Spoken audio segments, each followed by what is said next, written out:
Assalamualaikum warahmatullahi wabarakatuh. Salam sejahtera untuk kita semua. Selamat datang di video pembelajaran yang akan disampaikan oleh kelompok 1. Pada kesempatan ini kita akan membahas tentang ruang lingkup dan peran audit pada mata kuliah pemeriksaan audit 2 dengan dosen pengampu Ibu Novi Darmayanti SEMSAAK. Yuk kita semak videonya sampai selesai. Sebelumnya teman-teman tahu gak sih apa itu ruang lingkup audit? Jadi ruang lingkup audit adalah seluruh bidang atau aspek yang menjadi objek pemeriksaan auditor. Luasnya ruang lingkup audit bergantung pada besar kecilnya aktivitas perusahaan. Semakin kompleks perusahaan, maka semakin banyak pula bagian yang harus diawasi. Audit keuangan. Audit keuangan merupakan pemeriksaan terhadap laporan keuangan perusahaan untuk memastikan bahwa informasi keuangan yang disajikan benar, akurat, dan sesuai standar akuntansi. Yang termasuk audit keuangan yaitu neraca, laporan laba rugi, arus kas, perubahan modal. Tujuan audit keuangan: menjamin kewajaran laporan keuangan, memberikan kepercayaan kepada investor dan kreditur, menjadi dasar pengambilan keputusan. Audit operasional. Audit operasional adalah audit yang menilai kegiatan operasional perusahaan, apakah sudah berjalan secara efektif, efisien, dan ekonomis. Audit ini lebih menekankan pada proses kerja sehari-hari. Hal yang dinilai dalam audit operasional: efektivitas pencapaian tujuan, efisiensi penggunaan biaya dan waktu, produktivitas kerja karyawan. Audit ini penting untuk menemukan pemborosan dan memperbaiki sistem kerja. Contoh, audit bagian gudang untuk melihat apakah sistem penyimpanan barang sudah baik. Pentingnya, membantu perusahaan meningkatkan produktivitas. Audit kepatuhan. Audit kepatuhan adalah audit yang bertujuan memeriksa apakah perusahaan telah mematuhi semua peraturan yang berlaku, baik aturan pemerintah maupun kebijakan internal perusahaan. Yang diperiksa meliputi undang-undang, peraturan pemerintah, SOP perusahaan, kebijakan internal. Audit kepatuhan penting agar perusahaan terhindar dari sanksi hukum. Contoh, memeriksa apakah perusahaan membayar pajak tepat waktu. Pentingnya, menghindari sanksi hukum dan menjaga reputasi perusahaan. Audit internal. Audit internal adalah kegiatan pemeriksaan yang dilakukan oleh auditor dari dalam perusahaan untuk membantu manajemen memastikan bahwa seluruh aktivitas organisasi berjalan dengan baik. Audit internal juga berfungsi memberikan penilaian dan saran perbaikan. Audit internal memiliki dua fungsi utama. 1. Assurance. Assurance adalah pemberian keyakinan kepada manajemen bahwa pengendalian internal berjalan efektif, risiko dapat dikendalikan, prosedur kerja telah dipatuhi. 2. Consulting. Consulting adalah pemberian saran atau rekomendasi untuk memperbaiki kelemahan sistem, meningkatkan efisiensi kerja, mengatasi masalah operasional. Dengan demikian, audit internal menjadi alat bantu penting bagi manajemen. Karakteristik audit internal. Audit internal memiliki beberapa karakteristik atau ciri khas yang menunjukkan bahwa pemeriksaan ini dilakukan secara profesional dan dapat dipercaya. Karakteristik tersebut penting agar hasil audit benar-benar objektif serta bermanfaat bagi perusahaan. 1. Independen. Karakteristik pertama adalah independen. Maksudnya, walaupun auditor internal bekerja di dalam perusahaan, auditor harus tetap bebas dari tekanan, campur tangan, atau pengaruh pihak yang diperiksa. Auditor tidak boleh memihak kepada bagian tertentu karena hal itu dapat memengaruhi kejujuran hasil audit. Contohnya, jika auditor memeriksa bagian keuangan, maka auditor harus berani melaporkan apabila ada kesalahan pencatatan meskipun yang melakukan adalah rekan kerja sendiri. 2. Objektif. Karakteristik kedua adalah objektif. Objektif berarti auditor menilai berdasarkan fakta, bukti, dan data yang ditemukan di lapangan, bukan berdasarkan perasaan, prasangka, atau kepentingan pribadi. Seorang auditor harus mampu memisahkan hubungan pertemanan atau kedekatan dengan pegawai dari hasil pemeriksaan. Semua temuan audit harus didukung dengan dokumen dan bukti yang nyata. Contohnya, Jika ditemukan selisih kas, auditor tidak boleh langsung menuduh, tetapi harus mencari bukti transaksi dan data pendukung terlebih dahulu. 3. Sistematis. Karakteristik ketiga adalah sistematis. Sistematis artinya audit dilakukan dengan langkah-langkah yang teratur dan sesuai prosedur. Auditor tidak memeriksa secara asal, tetapi melalui tahapan yang jelas mulai dari perencanaan, pengumpulan bukti, analisis, sampai pelaporan. Dengan pemeriksaan yang sistematis, hasil audit akan lebih akurat dan mudah dipertanggungjawabkan. Contohnya, auditor terlebih dahulu membuat program audit, lalu memeriksa dokumen, mewawancarai pegawai, menganalisis data, dan akhirnya menyusun laporan hasil audit. Tujuan audit internal. Audit internal dilakukan untuk membantu manajemen memastikan bahwa seluruh kegiatan perusahaan berjalan dengan baik, aman, dan sesuai aturan. Selain itu, audit internal juga bertujuan menemukan kelemahan yang ada di dalam perusahaan agar dapat segera diperbaiki. Tujuan audit internal terdiri dari beberapa hal, yaitu A. Menilai pengendalian internal. Tujuan pertama adalah menilai apakah sistem pengendalian internal perusahaan sudah berjalan dengan baik atau belum. Pengendalian internal adalah aturan dan prosedur yang dibuat perusahaan untuk mencegah kesalahan. Contohnya, dalam pembelian barang harus ada persetujuan atasan, bukti nota, dan pencatatan. Auditor akan memeriksa apakah prosedur itu benar-benar dijalankan. Artinya, audit internal memastikan sistem pengawasan perusahaan tidak lemah. B. Mengelola risiko. Tujuan kedua adalah membantu perusahaan mengenali dan mengelola risiko yang dapat menimbulkan kerugian. Risiko bisa berupa kehilangan uang, kerusakan data, kesalahan kerja, atau penipuan. Auditor internal bertugas melihat bagian mana yang paling rawan masalah sehingga perusahaan bisa melakukan pencegahan lebih awal. Contohnya, risiko kehilangan data pelanggan akibat sistem komputer yang tidak aman. Jadi, audit internal membantu perusahaan menghindari masalah sebelum terjadi. C. Menjaga aset. Tujuan berikutnya adalah menjaga aset perusahaan agar tetap aman. Aset bukan hanya uang tunai, tetapi juga persediaan barang, mesin, kendaraan, dokumen, bahkan data perusahaan. Auditor internal memeriksa apakah aset tersebut terlindungi dari kehilangan, pencurian, atau penyalahgunaan. Contohnya, auditor mengecek apakah persediaan di gudang sesuai dengan catatan. D. Meningkatkan efisiensi. Audit internal juga bertujuan meningkatkan efisiensi kerja perusahaan. Auditor akan mencari apakah ada pemborosan biaya, waktu, tenaga, atau proses kerja yang lambat. Jika ditemukan bagian yang tidak efektif, auditor akan memberikan saran perbaikan agar pekerjaan lebih cepat dan hemat. Contohnya, penggunaan sistem manual yang lambat dapat diganti dengan sistem digital. E. Mencegah kecurangan. Tujuan terakhir adalah mencegah terjadinya kecurangan atau fraud.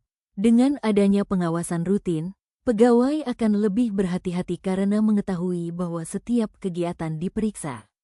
Audit internal dapat mendeteksi lebih awal jika ada tanda-tanda. 1. Penyalahgunaan uang kas. 2. Manipulasi laporan. 3. Penggelapan barang.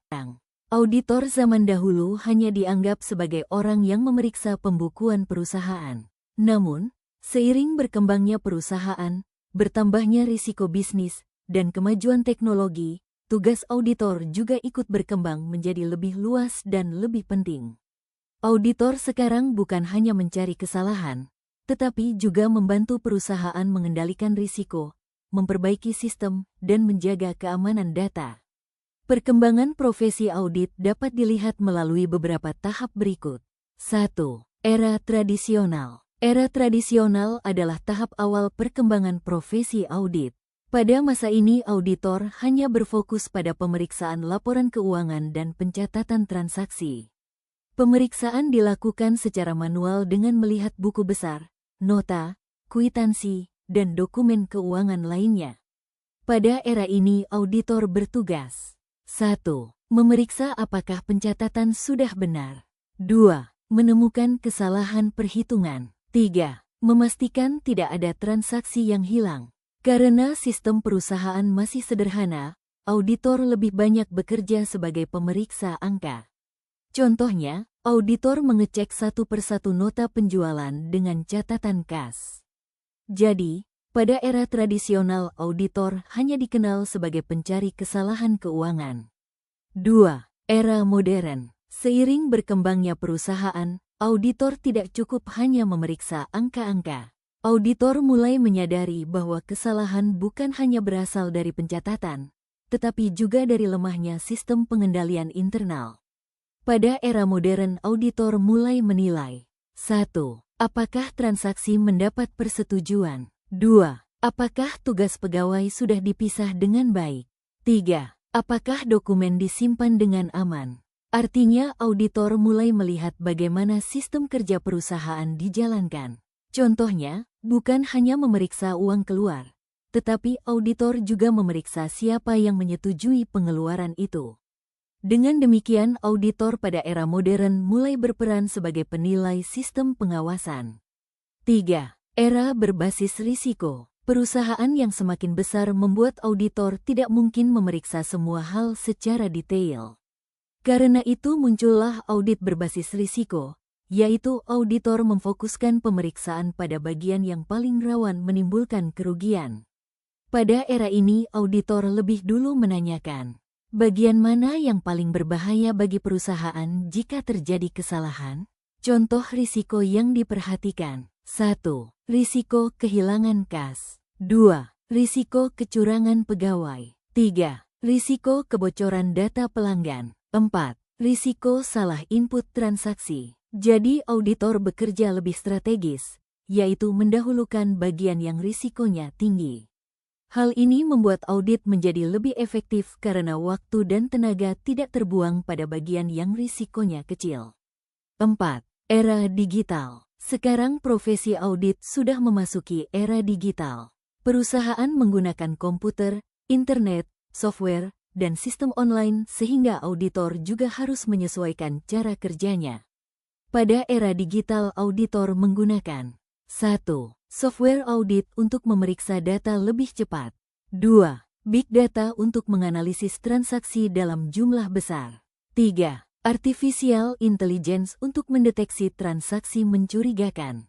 4. Continuous auditing untuk pengawasan secara terus-menerus. Dulu auditor memeriksa dokumen kertas, sekarang auditor juga memeriksa data elektronik dan sistem komputer. Contohnya, sistem bisa langsung memberi tanda jika ada transaksi yang nilainya tidak wajar. Jadi, era digital membuat pekerjaan auditor lebih cepat, akurat, dan modern. 5. Kompetensi auditor masa kini. Karena perubahan profesi audit semakin luas, auditor masa kini dituntut memiliki kemampuan yang lebih lengkap. Auditor tidak cukup hanya pintar menghitung angka, tetapi harus memahami berbagai bidang lain. Kompetensi auditor masa kini meliputi 1. Menguasai akuntansi dan auditing. 2. Mampu menggunakan teknologi informasi. 3. Pandai menganalisis data. 4. Memahami manajemen risiko. 5. Mampu berkomunikasi dengan baik. 6. Menjaga etika profesi dan kejujuran. Hal ini penting karena auditor sekarang berhadapan dengan sistem perusahaan yang semakin canggih dan kompleks. Inti mudahnya untuk diingat, perkembangan profesi audit itu artinya, asteris dulu auditor hanya memeriksa angka, asteris lalu memeriksa sistem, asteris kemudian fokus pada risiko, asteris sekarang dibantu teknologi digital. Jadi auditor terus berkembang mengikuti kebutuhan perusahaan dan perkembangan zaman. Auditor internal memiliki peran yang sangat penting dalam perusahaan karena auditor internal bertugas membantu manajemen menjaga agar seluruh kegiatan perusahaan berjalan dengan baik, aman, dan sesuai aturan. Auditor internal bukan hanya mencari kesalahan, tetapi juga memberikan solusi, menilai risiko, dan membantu perusahaan berkembang. Peran auditor internal dapat dijelaskan sebagai berikut. 1. Sebagai watchdog, pengawas. Peran pertama auditor internal adalah sebagai watchdog atau pengawas. Maksudnya, auditor internal bertugas mengawasi apakah seluruh kegiatan perusahaan telah berjalan sesuai kebijakan, prosedur, dan aturan yang ditetapkan. Auditor akan memeriksa apakah pegawai bekerja sesuai SOP, apakah penggunaan uang sesuai izin, apakah tidak ada penyimpangan dalam operasional. Contohnya, auditor memeriksa apakah pengeluaran kas sudah disetujui atasan dan memiliki bukti transaksi. Dengan peran ini auditor internal menjadi alat kontrol agar perusahaan tetap tertib. 2. Sebagai konsultan. Selain mengawasi, auditor internal juga berperan sebagai konsultan. Artinya auditor memberikan saran, masukan, dan rekomendasi kepada manajemen untuk memperbaiki kelemahan yang ditemukan. Auditor tidak hanya berkata, "Ini salah," tetapi juga memberi solusi seperti bagaimana sistem kerja diperbaiki, bagaimana biaya dapat dihemat, bagaimana risiko dapat dikurangi. Contohnya, auditor menyarankan penggunaan sistem absensi digital agar lebih efisien. Jadi, auditor membantu manajemen mencari jalan keluar, bukan hanya menemukan masalah. 3. Sebagai katalisator perubahan positif dalam organisasi. Auditor internal juga berperan sebagai katalisator, yaitu pihak yang mendorong terjadinya perubahan positif di dalam perusahaan. Auditor memberikan dorongan agar perusahaan terus memperbaiki sistem kerja, meningkatkan disiplin, dan membangun budaya kerja yang sehat. Peran ini terlihat ketika auditor mendorong transparansi kerja, menyarankan pembaruan sistem, mendorong budaya anti-fraud. Contohnya, auditor mengusulkan sistem laporan digital agar pekerjaan lebih cepat dan mudah diawasi. Dengan demikian, auditor membantu perusahaan menjadi lebih modern dan berkembang. 4. Sebagai penilai risiko. Peran berikutnya adalah sebagai penilai risiko. Auditor internal bertugas mengidentifikasi bagian-bagian yang memiliki potensi masalah atau ancaman bagi perusahaan. Risiko yang dinilai misalnya, risiko kehilangan kas, risiko pencurian persediaan, risiko kerusakan data komputer, risiko kecurangan pegawai. Setelah risiko ditemukan, auditor akan menyampaikan kepada manajemen agar segera dibuat langkah pencegahan. Jadi, auditor membantu perusahaan menghindari kerugian sebelum masalah terjadi. 5. Sebagai penjaga tata kelola. Auditor internal juga berperan menjaga tata kelola perusahaan agar berjalan dengan baik. Tata kelola berarti perusahaan dikelola secara transparan, bertanggung jawab, adil, dan dapat dipercaya. Auditor membantu memastikan bahwa pengambilan keputusan dilakukan dengan benar. Tanggung jawab setiap bagian jelas. Laporan perusahaan dapat dipercaya. Tidak ada penyalahgunaan wewenang. Peran ini sangat penting agar perusahaan memiliki manajemen yang sehat dan profesional. Auditor internal memiliki hubungan yang sangat erat dengan manajemen karena keduanya sama-sama bertujuan membantu perusahaan mencapai tujuan secara efektif dan aman. Walaupun auditor internal bertugas memeriksa, auditor bukanlah musuh manajemen. Auditor internal justru merupakan mitra strategis yang memberikan penilaian, masukan, dan rekomendasi agar sistem perusahaan menjadi lebih baik.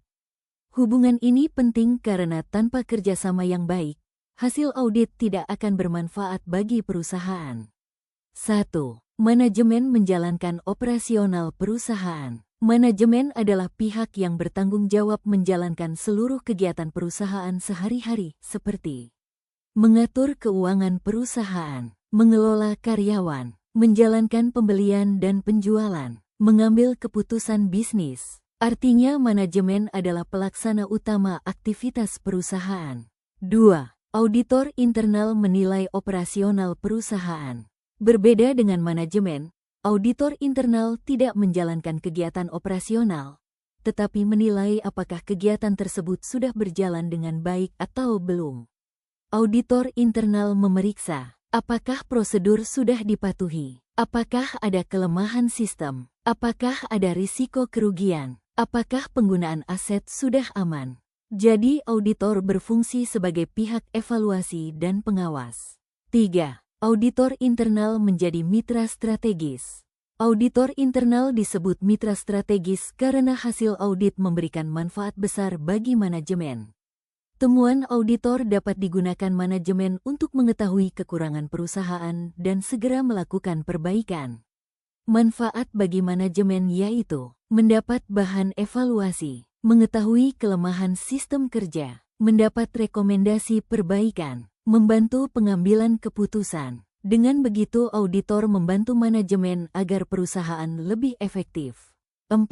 Adanya kerjasama untuk mencapai tujuan perusahaan. Hubungan auditor internal dan manajemen harus didasarkan pada kerjasama yang baik. Manajemen harus terbuka terhadap hasil audit, sedangkan auditor harus memberikan penilaian yang jujur dan objektif. Jika kerjasama berjalan baik maka kesalahan cepat diketahui, risiko dapat dicegah, sistem perusahaan lebih aman, tujuan perusahaan lebih mudah tercapai. Jadi keduanya saling melengkapi, bukan saling mencari kesalahan. Contoh hubungan auditor dengan manajemen. Misalnya manajemen membuat sistem pembelian barang untuk perusahaan. Auditor internal kemudian memeriksa, apakah pembelian sudah sesuai prosedur? Apakah ada persetujuan atasan? Apakah harga pembelian wajar? Apakah ada peluang kecurangan? Jika ditemukan kelemahan, auditor memberikan saran kepada manajemen agar sistem pembelian menjadi lebih aman dan efisien. Contoh ini menunjukkan bahwa auditor membantu manajemen memperbaiki operasional perusahaan. Sekian video pembelajaran dari kelompok 1. Mohon maaf apabila ada salah kata. Terima kasih. Wassalamualaikum warahmatullahi wabarakatuh.